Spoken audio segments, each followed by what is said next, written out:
শুভ সকাল সবাইকে। আমরা এখন আছি ঐতিহাসিক পুন্ড্রনগরে, যেটাকে আমরা সবাই মহাস্থানগড় নামেই বেশি চিনি। এখানে আসার পরপরই একটা অন্যরকম অনুভূতি হচ্ছে, মানে সেই প্রাচীন নিদর্শন যেগুলোর কথা আমরা শুনেছি, ইতিহাসে পড়েছি, সেটাকে যখন নিজে ছুঁয়ে দেখতে পারছি, এই অনুভূতিটা আসলেই অন্যরকম। আমরা এখন আছি গোবিন্দ ভিটাতে, এবং এছাড়াও আমরা শিলাদেবীর ঘাট, বেহুলার বাসর ঘর এবং এখানে যে নিদর্শনগুলো আছে সবগুলোই দেখছি ঘুরে।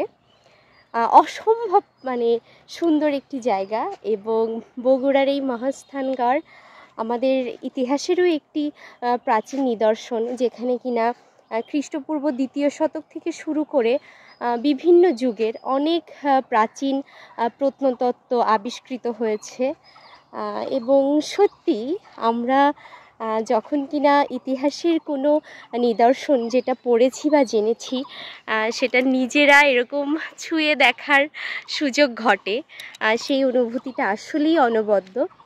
এবং এই মহাস্থানগড় চমৎকার একটি জায়গা, খুবই ভালো লাগছে আমাদের।